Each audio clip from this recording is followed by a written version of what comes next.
और इस संसार में सुख की खोज करने वाले लोगों, जरा विचार करके देखो कि सुख है कहाँ। एक दिन मैंने निवेदन किया था, जो वस्तु जहाँ है वहीं से मिलेगी। बूढ़ी माता जी कपड़ा सिल रही थी अपने आंगन में, दीपक बुझ गया हल्का सा, और डालना चाहती थी अपनी सुई में डोरा, लेकिन वो अंधेरा हो जाने के कारण उसको सुई मिली नहीं। घर में अंधेरा है, सड़क के ऊपर म्यूनिसिपैलिटी का पोल में बिजली खूब आ रही। माता जी ने सोचा अंधेरा है, हाँ वहाँ चले। उजेले में गई, आंखें कम दिखाई पड़ता था, उंगली फेर फेर के अपनी सुई ढूंढने लगी। इतने में एक जवान सा बच्चा आया, माँ को प्रणाम किया। उसने कहा, मैया सड़क के ऊपर क्या ढूंढ रही है? बोले, बेटा मेरी सुई खो गई। तो सुई यहाँ कैसे खो गई? बोले, मैं कपड़ा सिल रही थी, वहाँ अंधेरा हो गया था, मैंने सोचा यहाँ उजाला है, शायद मिल जाए। जहाँ जो वस्तु है नहीं वहाँ खोजने का प्रयत्न मनुष्य बहुत बार करता है। इसलिए मरुस्थल में जल की कल्पना। रवि शास्त्री जी अभी कुछ सुना रहे थे, मैं वहाँ सुन रहा था कि जो सपने सिर काटे कोई, जागे बिन न दूर दुख होई। स्वप्न में आपने देखा मेरी गर्दन कट गई, आप रो रहे हैं, खूब रो रहे हैं। रोते रोते जब गर्दन ही कट गई तो रोना बंद हो गया। अचानक आपने स्वप्न की बात सोचते चौंक गए, और चौंकने के बाद आंख खुली तो सबसे पहले देखते हैं गर्दन ठीक है कि नहीं, कटी तो नहीं। जो सपने सिर काटे कोई, और जागे बिनु न दूर दुख होई। जैसे गर्दन के स्वप्न में कट जाने के बाद जागृति के बिना दुख दूर नहीं होता मेरे भाई बहन, वैसे संसार की अंधकार की रात्रि में सोते सोते, केवल लौकिक स्वप्नों में जीते जीते यदि जागरण प्राप्त नहीं हुआ तो व्यक्ति को परम शांति नहीं मिलेगी।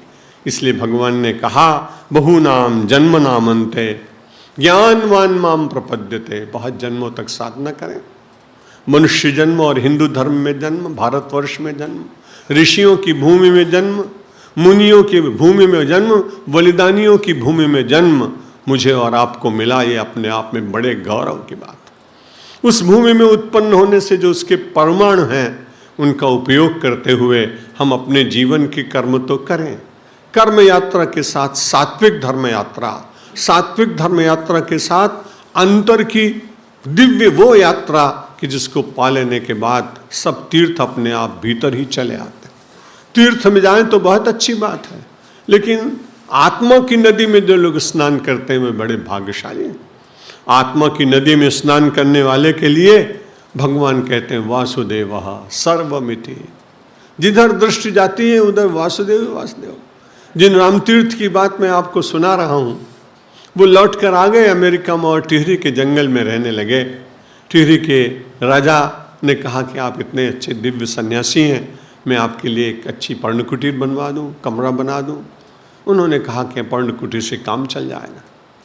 अब स्वामी राम बैठे हुए हैं, उनके साथ में एक आधा कोई शिष्य रहता था, बहुत लोगों के बीच में रहते थे। उपरमता आ गई थी, आयु बहुत छोटी थी जब वो गए हैं संसार से। लेकिन अभी अचानक क्या हुआ कि एक काला नाग निकला और जंगल से आके सामने उसके साथ वाले व्यक्ति ने कहा, भागिए भागिए स्वामी जी, काला नाग आ गया।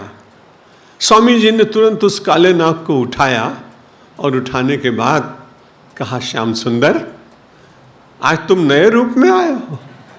मैंने तो सोचा था तुम मुरली बजाते हुए मेरे पास आओगे, आज तो फन फैलाते आ गए, बड़े सुंदर लग रहे हो। और उसको अपने गले से लपेट लिया। सत्य घटना है।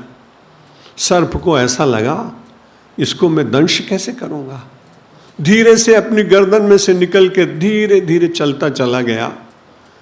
उस जो भक्त था उसने प्रणाम किया, कहा महाराज आपको डर नहीं लगा? बोला नहीं डर लगा, इसलिए मैंने बार बार अभ्यास किया था वासुदेव सर्वमिति। संसार में वासुदेव के अतिरिक्त कुछ नहीं है। इसलिए जब वासुदेव इतने ठंडे ठंडे धीरे धीरे आए तो मुझे लपेटने का मन हो गया और उनके स्पर्श में मुझे श्री कृष्ण के स्पर्श का आनंद आया। हम और आप ऐसा नहीं कर सकेंगे, लेकिन ये उदाहरण, इनसे प्रेरणा मिलती है कि सबके भीतर वही परमात्मा अनुस्यूत है।